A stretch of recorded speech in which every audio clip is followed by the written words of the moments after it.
자료가 다 사라졌다고요? 그럴 리가 없어요. 한국의 한 건축가 사무실. 여기 중요한 회의를 앞둔 독일 출신의 건축가가 당황한 표정으로 동료들을 바라보고 있습니다. 그녀의 말을 들은 한국인 동료들은 그녀를 도와 뭔가를 다급히 찾기 시작합니다. 그들 뒤로 일본인으로 보이는 남성이 묘한 표정으로 이 상황을 바라보고 있는데요. 과연 이들에게 무슨 일이 생긴 걸까요? 오늘의 이야기 지금 시작합니다. 안녕하세요. 저는 한나 밀러예요. 베를린 출신 건축가이자 현재 서울에서 살고 있는 김치 마니아랍니다. 이게 다 한국 생활 3년 차의 후유증이에요. 그렇지만 전 이 후유증이 정말 좋답니다. 베를린에서 태어나고 자란 저는 어릴 때부터 건축에 관심이 많았어요. 레고 블록으로 집을 만들던 5살 때부터 이미 제 꿈은 세계적인 건축가였죠. 하지만 부모님은 제가 의사나 변호사가 되길 바라셨어요. 특히 아버지는 법률 사무소를 운영하셨는데 제가 그 뒤를 이어받기를 간절히 원하셨죠. 하지만 제가 건축가가 되기로 마음먹은 뒤 부모님과의 갈등이 시작됐어요. 저녁 식탁에서는 자주 제 미래에 대한 논쟁이 벌어졌죠. 어머니는 중재자 역할을 하셨지만 아버지의 완고한 태도는 쉽게 바뀌지 않았어요. 그래도 저는 포기하지 않았습니다. 건축 관련 대회에서 상을 받아오며 제 열정과 재능을 증명하려 노력했어요. 결국 고등학교를 졸업할 때쯤 부모님을 설득하는 데 성공했어요. 그 과정은 결코 쉽지 않았지만 부모님도 점차 제 선택을 인정해 주셨죠. 대학에서 건축을 전공하고 베를린의 유명 건축사무소에 취직했을 때 부모님의 눈에서 자부심을 볼 수 있었어요. 열정 넘치는 20대 초반의 저는 밤낮 없이 일했고 실력을 인정받아 빠르게 승진했어요. 특히 제가 설계한 건물이 처음으로 실제로 지어졌을 때 아버지가 현장에 직접 찾아오셔서 자랑스러워하시는 모습을 보며 뿌듯했죠. 하지만 어느 순간부터 뭔가 부족하다는 느낌이 들기 시작했어요. 매일 같은 풍경, 같은 건물들, 창의성이 메말라가는 것 같았죠. 그러던 중 우연히 TV에서 서울의 야경을 보게 됐어요. 현대적인 고층 빌딩들 사이로 보이는 고궁의 모습, 한강을 따라 펼쳐진 아름다운 불빛들. 그 조화로움에 큰 충격을 받았죠. 그날 이후로 한국에 대해 미친 듯이 공부하기 시작했어요. 한국의 건축 문화 역사. 모든 게 새롭고 흥미진진했죠. 특히 한국의 현대 건축이 전통과 현대를 어떻게 조화롭게 융합하는지에 깊은 인상을 받았어요. 한국에 가고 싶다는 열망이 커졌지만 현실적인 어려움도 많았어요. 그래서 우선 한국어 학원부터 다니기 시작했죠. 1년 동안 열심히 공부한 결과 간단한 한국어 대화가 가능해졌어요. 그러던 어느 날 운명처럼 찾아온 기회가 있었어요. 한국의 대형 건설회사에서 서울의 새로운 랜드마크가 될 초고층 빌딩 설계 프로젝트에 참여해달라는 제안을 받은 거예요. 국제적인 감각을 원한다며 저를 스카우트한 거죠. 그 제안을 받았을 때 정말 흥분됐어요. 하지만 동시에 두려움도 컸죠. 낯선 나라에서 새로운 삶을 시작한다는 건 정말 큰 도전이니까요. 일주일 동안 고민했어요. 밤새 한국 유튜브 영상을 보며 이 기회를 잡아야 할지 망설였죠. 결국 저는 한국행을 결심했어요. 부모님께 이 소식을 전했을 때 처음에는 크게 놀라셨죠. 아버지는 제가 어렵게 잡은 베를린에서의 기회를 놓치는 것 아니냐며 걱정하셨고 어머니는 먼 나라에 혼자 가는 것을 불안해하셨어요. 하지만 제 열정과 결심을 보시고는 결국 응원해 주셨답니다. 서울에 도착한 첫날 저는 완전히 새로운 세계에 온 것 같았어요. 활기 넘치는 도시의 모습, 빠르게 움직이는 사람들, 그리고 곳곳에서 보이는 현대적인 건물들과 전통 건축의 조화. 모든 것이 신선하고 흥미진진했죠. 회사 첫날은 정말 긴장됐어요. 한국어 실력이 부족해 의사소통에 어려움을 겪을까봐 걱정했거든요. 하지만 다행히도 동료들은 매우 친절했어요. 특히 김민중 과장님은 제가 한국 생활에 적응할 수 있도록 많은 도움을 주셨죠. 한국어도 가르쳐 주시고 회사 업무 방식도 상세히 설명해 주셨어요. 일을 시작하면서 한국의 빠른 업무 속도에 놀랐어요. 빨리빨리 문화라고 하더라고요. 처음에는 이 속도를 따라가기 힘들었지만 점차 적응해 갔죠. 오히려 이 효율성에 매료되기 시작했어요. 독일의 꼼꼼함과 한국의 신속함을 결합하니 일의 능률이 크게 올랐답니다. 한국 생활에서 가장 큰 도전은 역시 음식이었어요. 첫 회식 때 테이블에 놓인 음식들을 보고 깜짝 놀랐죠. 특히 김치는 처음 먹었을 때 너무 맵고 신맛이 강해서 힘들었어요. 하지만 시간이 지나면서 점점 그 맛에 빠져들게 됐죠. 이제는 김치 없이는 밥을 못 먹을 정도예요. 회식 문화도 처음엔 적응하기 힘들었어요. 술을 잘 못하는 제게 소주는 큰 도전이었죠. 처음 소주를 마셨을 때는 정말 이게 술이야, 소독약이야? 하는 생각이 들더라고요. 하지만 이런 회식 자리에서 동료들과 친해지고 한국 문화를 더 깊이 이해할 수 있었어요. 일과 생활에 점차 적응해가면서 저는 한국의 건축에 더욱 매료되었어요. 현대적인 고층 빌딩부터 아름다운 한옥까지 서울의 다양한 건축물을 관찰하는 것이 제 취미가 되었죠. 주말이면 서울 곳곳을 다니며 건축물을 사진에 담았어요. 이런 경험들이 제 설계에도 많은 영감을 주었답니다. 시간이 흐르면서 회사에서도 점점 인정받기 시작했어요. 제가 가진 정확성과 한국의 빠른 실행력을 결합한 업무 스타일이 좋은 평가를 받았죠. 몇몇 프로젝트에서 핵심적인 역할을 맡게 되었고 제 아이디어가 실제 건물로 구현되는 것을 보며 큰 성취감을 느꼈어요. 그렇게 3년이 흘렀고 저는 한국에 완전히 적응한 독일 아가씨가 되었답니다. 아침에 일어나면 김치찌개로 시작해서 퇴근 후엔 치맥을 즐기는 완벽한 한국인이 된 거죠. 부모님께 영상통화로 제 모습을 보여드렸을 때 두 분 다 놀라시더라고요. 한나, 너 정말 많이 변했구나. 행복해 보여서 다행이야. 하지만 제 한국 생활이 항상 순탄했던 건 아니에요. 특히 최근에 시작된 새 프로젝트에서 예상치 못한 큰 도전을 맞닥뜨리게 되었죠. 그 프로젝트는 제 인생의 전환점이 될 만한 정말 특별한 경험이었답니다. 한국 생활 3년차 제 커리어의 큰 전환점이 될 프로젝트가 시작됐어요. 서울 도심의 초고층 복합문화 공간을 건설하는 대규모 프로젝트였죠. 우리 회사와 일본의 유명 건설회사가 합작으로 진행하는 국제적인 사업이었거든요. 이 프로젝트의 부책임자로 발탁됐을 때 정말 기뻤어요. 한국 동료들은 제 발탁 소식을 듣고 진심으로 축하해 주었습니다. 특히 김민중 과장님은 한나 씨가 적임자예요.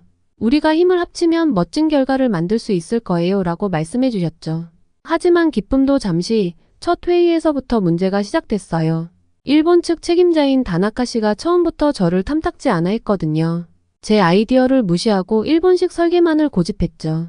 회의 중 제가 한국의 전통적 건축 요소를 현대적으로 재해석한 디자인을 제안했을 때 다나카 씨는 비웃듯이 말했어요. 한나 씨, 우리는 세계적인 랜드마크를 만들려는 겁니다. 구식 한옥 놀이를 하자는 게 아니에요. 그 말에 충격을 받았지만 침착하게 대응하려 노력했어요. 다나카 씨, 전통과 현대의 조화야말로 이 프로젝트의 핵심이 될 수 있습니다. 세계적으로 유례없는 독특한 건축물을 만들 수 있어요. 하지만 다나카 씨는 제 말을 들으려 하지 않았어요. 오히려 더 공격적으로 나왔죠. 당신 같은 외국인이 무슨 한국 전통을 이해한다고 그러는 거예요? 게다가 건축학을 제대로 공부는 한 건가요? 그 순간 회의실이 얼어붙었어요. 한국 동료들의 얼굴에도 불편한 기색이 가득했습니다. 저는 가슴이 덜컥 내려앉는 걸 느꼈어요. 제가 그토록 사랑하게 된 한국에서 제 열정과 노력이 이렇게 무시당하다니. 그날 이후로 상황은 점점 악화됐어요.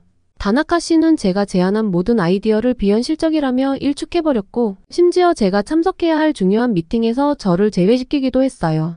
한 번은 프로젝트 진행 상황을 점검하는 중요한 회의가 있었는데 다나카 씨가 일부러 일본어로만 진행하더라고요.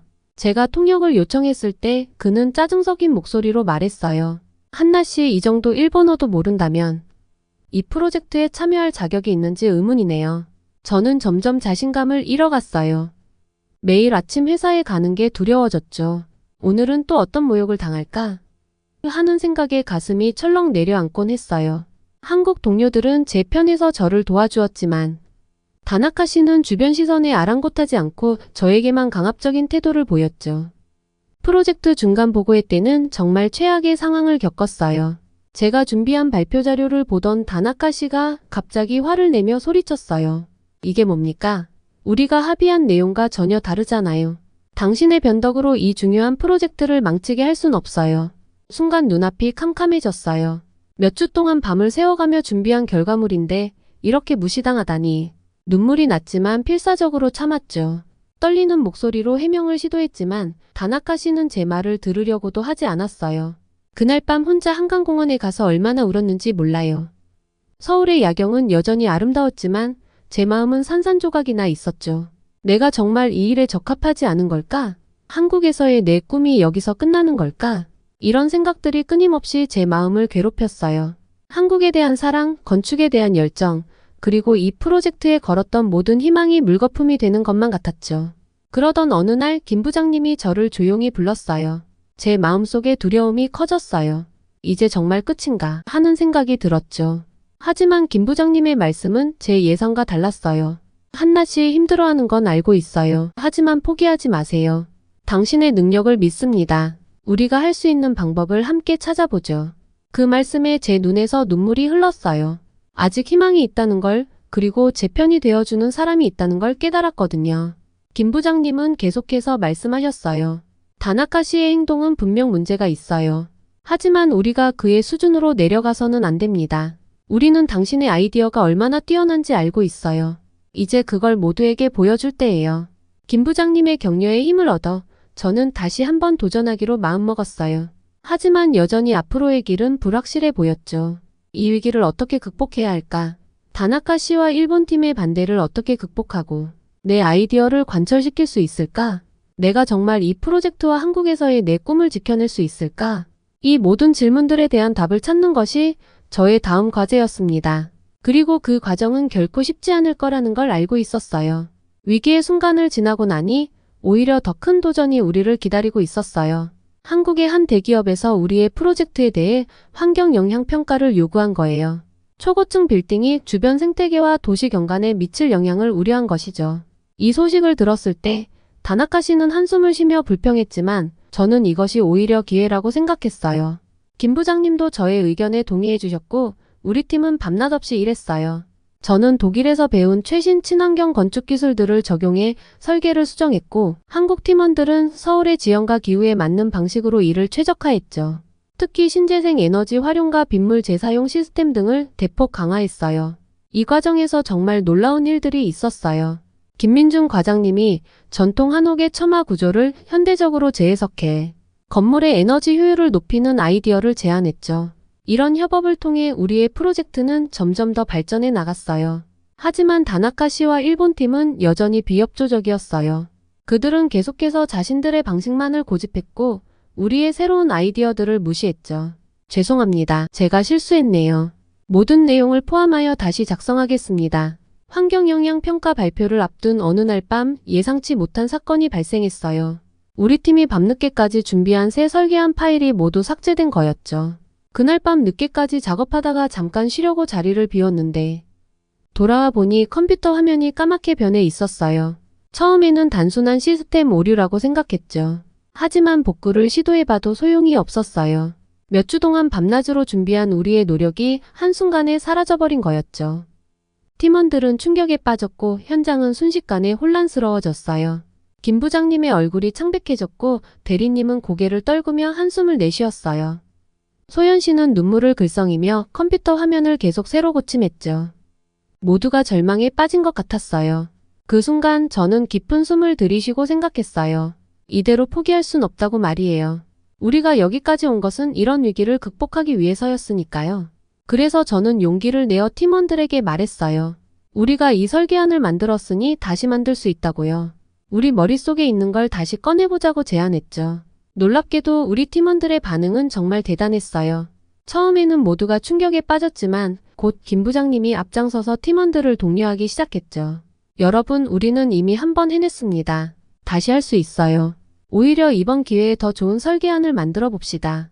김 부장님의 말씀에 팀원들의 표정이 바뀌기 시작했어요. 놀랍게도 아무도 불평하지 않았고 오히려 서로를 격려하며 다시 일어섰어요.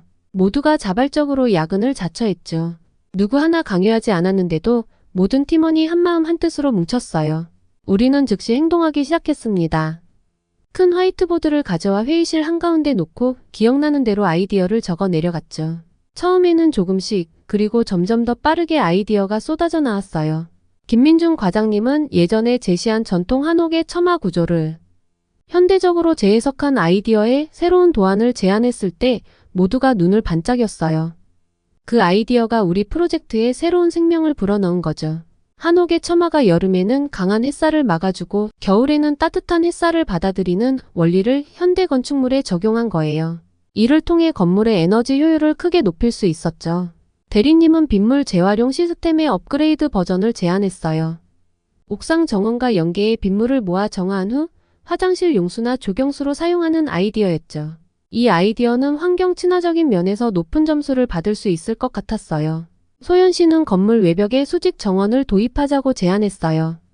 도시의 부족한 녹지 공간을 보완하고 공기정화 효과까지 얻을 수 있는 아이디어였죠. 게다가 도시 미관 개선에도 큰 도움이 될 것 같았어요. 밤이 깊어갈수록 피곤해질 법도 했지만 오히려 팀원들의 에너지는 더 높아져 갔어요. 간식을 나누고 서로에게 마사지를 해주며 재치 있는 농담으로 분위기를 밝게 만들었죠. 어려움 속에서도 서로를 배려하고 격려하는 모습은 정말 감동적이었어요. 이런 한국인들의 긍정적인 태도와 끈기 있는 정신 덕분에 우리는 전보다 더 훌륭한 설계안을 완성할 수 있었어요. 위기를 기회로 만드는 그들의 모습에서 한국의 정신을 엿볼 수 있었죠.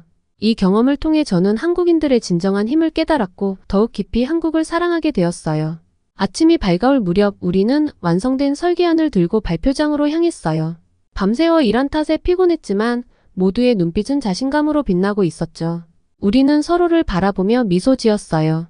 어떤 결과가 나오더라도 우리가 함께 이뤄낸 이 순간이 자랑스러웠거든요. 발표장에서 우리의 새로운 설계안은 심사위원들에게 큰 점수를 땄습니다.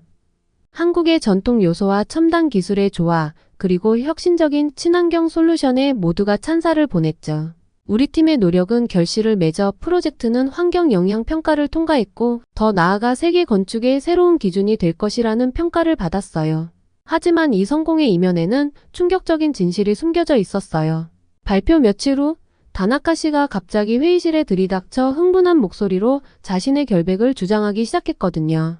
자신이 파일을 삭제한 적이 없으며 오히려 우리 팀이 그의 아이디어를 도용했다고 우기더라고요. 결국 회사 보안팀이 개입하게 됐어요. CCTV 확인 결과 다나카 씨가 몰래 사무실에 침입하여 우리의 파일을 삭제한 장면이 포착된 거예요. 한국의 뛰어난 CCTV 기술과 AI 분석 시스템 덕분에 범인을 명확히 특정할 수 있었죠. 다나카 씨는 한국의 CCTV 화질이 저렇게 좋고 24시간 가동하는 줄 몰랐다며 놀라워했어요. 결국 다나카 씨는 프로젝트에서 제외되었고 우리 팀은 더욱 끈끈해졌어요. 이 사건을 통해 한국 기술의 우수성을 다시 한번 확인했고 우리의 팀워크와 열정이 어떤 위기도 극복할 수 있다는 것을 깨달았답니다. 이 모든 과정을 겪으며 저는 한국에서의 제 역할과 가치를 다시 한번 확인할 수 있었어요. 위기를 극복하고 성공을 이뤄낸 이 경험은 제 인생의 전환점이 되었고 한국에 대한 제 사랑과 헌신을 더욱 굳건히 하는 계기가 되었답니다. 이 프로젝트의 성공으로 저는 한국 건축계의 새로운 스타로 떠올랐어요. 더 이상 외국인 건축가가 아닌 한국 건축의 혁신가로 불리게 되었죠. 기자회견장에서 한 기자가 물었어요. 한나 씨, 이번 프로젝트를 통해 가장 크게 느낀 점은 무엇인가요? 저는 잠시 생각에 잠겼다가 대답했어요. 위기는 기회였어요. 그리고 한국이라는 나라, 한국 사람들과 함께라면 어떤 위기도 극복할 수 있다는 걸 배웠습니다. 이제 저는 자신 있게 말할 수 있어요. 제 두 번째 고향은 바로 여기 대한민국입니다. 그 말에 기자회견장은 뜨거운 박수로 가득 찼어요. 그 순간 저는 깨달았죠. 이제 저는 진정한 한국인이 되었다고요. 국적은 바뀌지 않았지만 마음만큼은 완전히 한국인이 된 거예요. 프로젝트가 끝난 후 저희 팀은 작은 파티를 열었어요. 김 부장님이 건배를 제의하셨죠. 우리가 이뤄낸 것은 단순한 건물이 아닙니다. 이것은 서로 다른 문화가 존중과 이해를 바탕으로 만들어낸 기적입니다. 그 중심에는 우리 한나 씨가 있었죠. 한나 씨의 한국 사랑과 열정에 감사드립니다. 모두가 박수를 치고 건배를 외쳤어요. 그 순간 제 눈에 눈물이 고였어요. 이 모든 과정을 겪으며 저는 한국에서의 제 역할과 가치를 다시 한번 확인할 수 있었거든요. 그날 밤 집으로 돌아와 베란다에 서서 서울의 밤하늘을 바라봤어요. 3년 전 처음 이 도시에 왔을 때와 같은 하늘인데 제 마음속에는 무언가가 크게 변해 있었죠. 이제 이곳은 제게 단순한 외국이 아니었어요. 제 열정과 노력 그리고 사랑이 담긴 제2의 고향이 된 거예요. 다음날 아침 출근길에 커피를 사러 간 카페에서 우연히 TV 뉴스를 보게 됐어요. 우리 프로젝트에 대한 소식이 나오고 있었죠. 제 얼굴이 화면에 나오자 카페에 있던 사람들이 저를 알아보고 웃으며 인사를 건네더라고요. 부끄러우면서도 기분이 좋았어요. 회사에 도착하자 김 부장님이 저를 부르셨습니다. 한나 씨, 좋은 소식이 있어요. 서울시에서 우리 프로젝트의 성공을 높이 평가해서 앞으로 진행될 도시재생 프로젝트의 자문위원으로 당신을 추천했대요. 정말 믿을 수 없는 소식이었어요. 제가 한국의 도시 발전에 기여할 수 있는 기회라니 감사의 마음과 책임감이 동시에 밀려왔죠. 그날 점심 사무실 근처 식당에서 김치찌개를 먹으면서 문득 이런 생각이 들었어요. 이제 나는 진정한 한국인이 된 걸까? 그러다 김치 국물을 옷에 흘리고 말았죠. 옆자리에 한국 동료가 웃으면서 말했어요. 한나 이제 완전 한국인 다 됐네. 우리는 함께 웃었어요. 그래요. 어쩌면 이렇게 김치 국물 흘리는 것조차 제가 얼마나 한국에 적응했는지 보여주는 증거일지도 모르겠어요. 이제 저는 매일 아침 설렘을 안고 출근해요. 한국의 아름다운 전통과 현대적인 기술을 융합하는 새로운 프로젝트들을 구상하면서 이 나라의 발전에 조금이나마 기여할 수 있다는 사실에 가슴이 벅차오른답니다. 한국에서 한국을 위해 그리고 한국과 함께 성장해 나가는 제 모습을 상상하면 가슴이 뛰어요. 이제 저는 자신 있게 말할 수 있어요. 저는 독일에서 태어났지만 서울에서 제 삶을 찾은 건축가입니다. 그리고 이제는 한국을 너무 사랑하는 진정한 대한 외국인이랍니다. 오늘의 사연 어떠셨나요? 오늘 이야기가 좋으셨다면 구독과 좋아요 눌러주시고 주변의 많은 분들에게 공유해주세요. 사연자분에게 응원과 격려의 말씀들을 댓글로 남겨주세요. 감동 뭉클에서는 여러분의 마음들을 모아 사연자분들에게 전달해 드리고 있습니다. 감동적이거나 재미있는 실제 사연들을 제보받고 있으니 소개해주고 싶은 사연이 있으시면 위 메일로 제보해 주시기 바랍니다. 오늘도 여러분의 하루에 작은 즐거움이라도 되었기를 바라며 지금까지 감동 뭉클이었습니다. 구독과 좋아요는 영상 제작에 큰 힘이 됩니다. 끝까지 시청해 주셔서 감사합니다. 다음에 더 좋은 영상으로 찾아뵙겠습니다.